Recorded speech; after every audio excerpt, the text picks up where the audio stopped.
Welcome, one and all, to Cryptids, a new series covering the strange and macabre.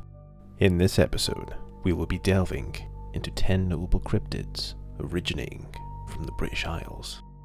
So, without further ado, let's learn about some of the more supernatural aspects of the British Isles. The Olifeist was said to be a massive serpent-like behemoth that terrorized the Irish landscape, similar in physique to Jormungandr of Norse mythology.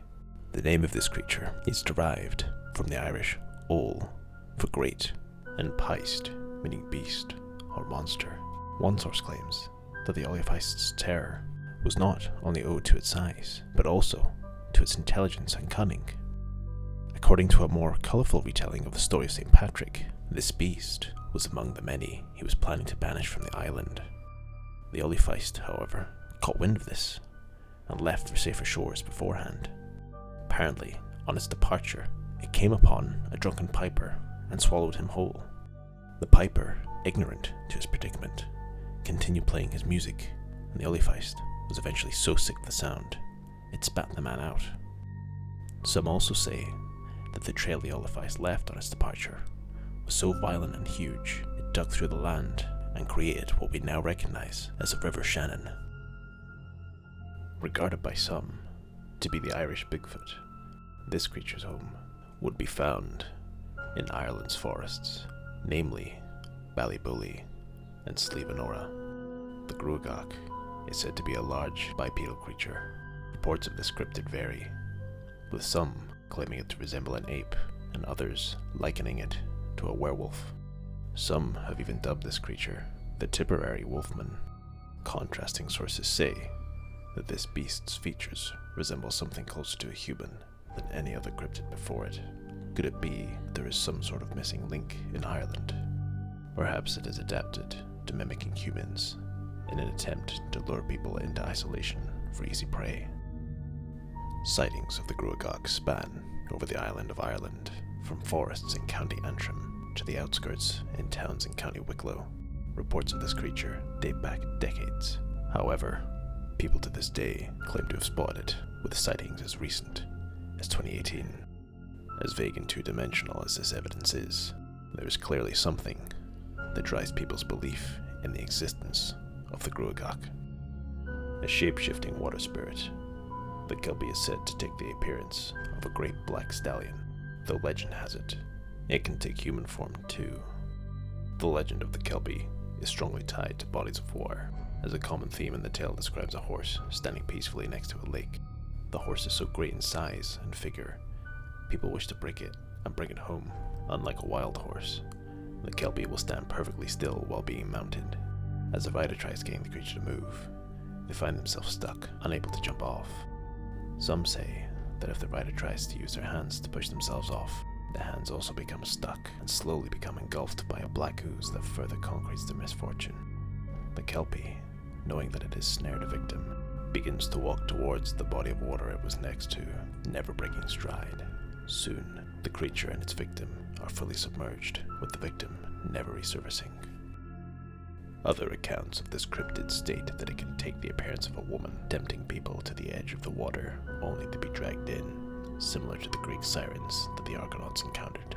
The Kelpie differs to the sirens, however, in its ability to appear as many forms. However, it is said that the Kelpie will always maintain hooves, and in addition to this, those hooves are said to be backwards, a crucial telltale sign that no matter how tempting something may seem, you're better off turning the other way. On the 2nd of May, 1933, a legend was born when an article in the Inverness Courier wrote of a couple who claimed they saw an enormous animal rolling and plunging to the surface of Loch Ness. The creature had been likened to a prehistoric plesiosaur in size and shape, with many speculating it could be a living fossil. This isn't completely out of the realms of possibility, considering creatures like the frilled shark. With Nessie's first report, the phenomenon was cemented as a heavyweight encrypted in myth culture.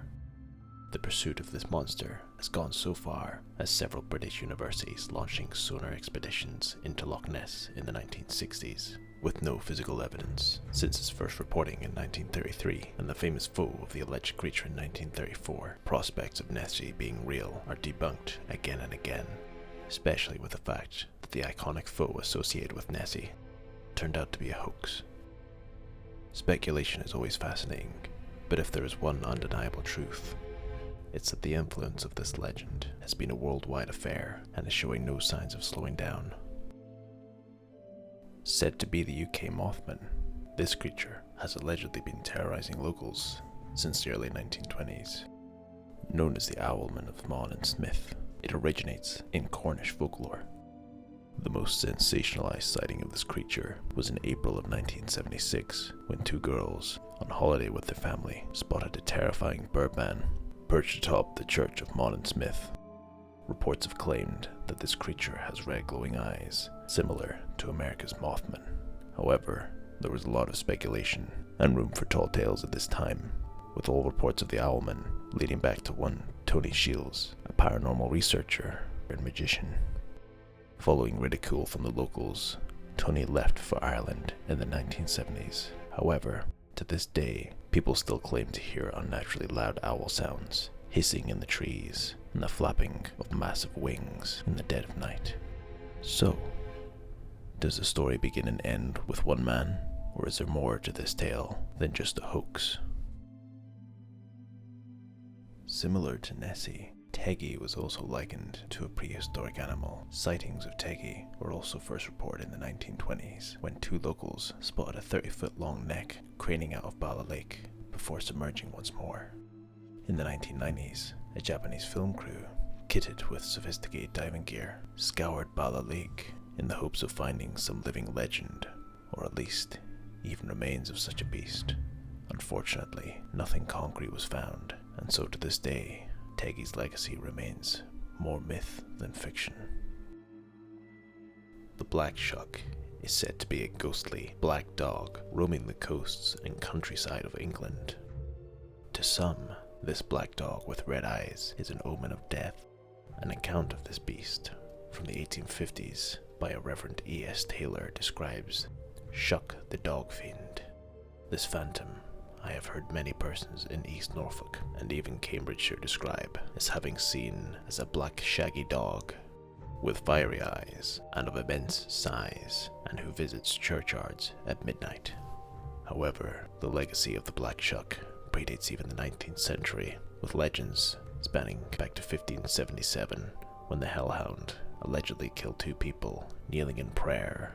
If we look back even further to 1127 in the town of Peterborough, following the arrival of Abbot Henry of Poitou, he makes an account of how many men both saw and heard a great number of huntsmen hunting.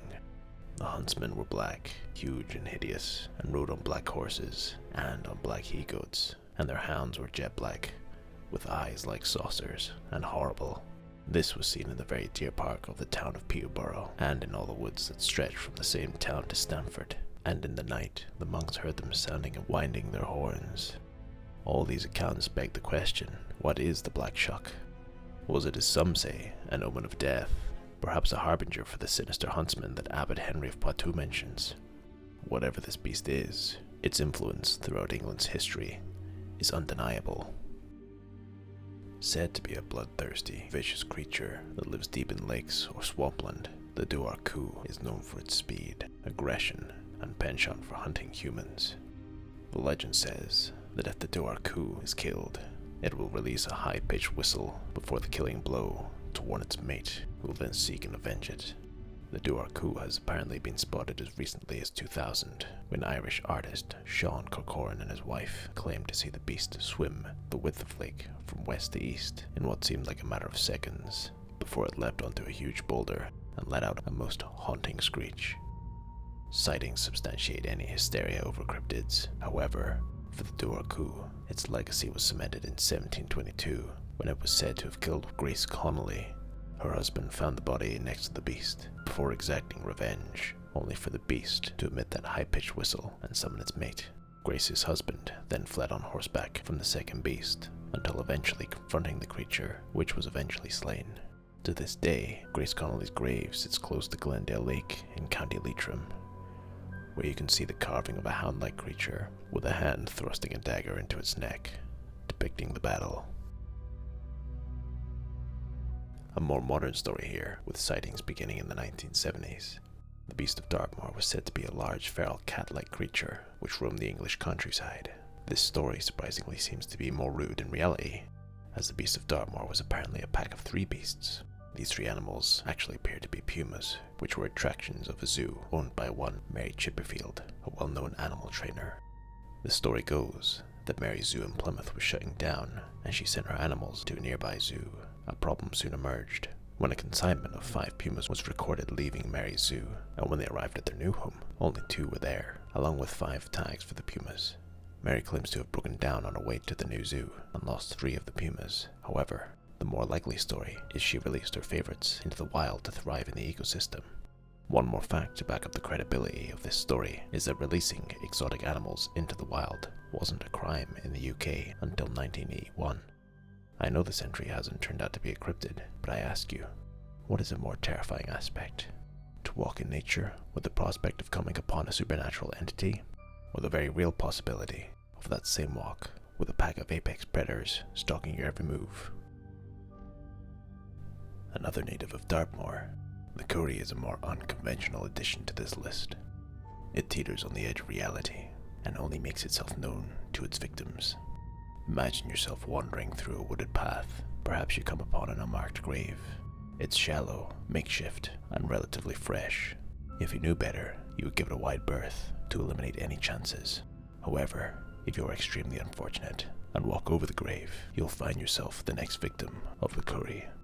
It may be weeks, or perhaps months, but gradually, the curry will make itself known to you. It may begin with faint whispers in your dreams, gradually it will escalate to prodding and scratching you as you go about your life. The curry loves escalation, and as its victim's paranoia and distress becomes greater, so too does its boldness and presence. You may confide in a loved one about your affliction, only for the curry to use its supernatural power and project its face on your family. After gnawing at your sanity for however long you can take it, the curry will begin to tell you it's bored with you and wishes to go home. You've been on the brink for goodness knows how long, and the prospect of being freed drives you that little bit further. You follow the curry's direction as you try to find its home. Unfortunately, this is the final act of its torment, as the curry will drive you until you can no longer physically move. As you collapse from exhaustion and succumb to the elements, starvation, and the will of the curry, it tells you how much it will enjoy dragging your soul to hell. And just like that, another grave is made, with the curry lying dormant for its next victim. Did you enjoy this video? If so, leaving a like and some feedback would be very welcome. If you would like more of this content, then please let me know. I hope to see you again soon. The most... With nephew, a legend was born when an article in the and an edition and an and an other accounts of this cryptid state that it can take the appearance of a I can't read.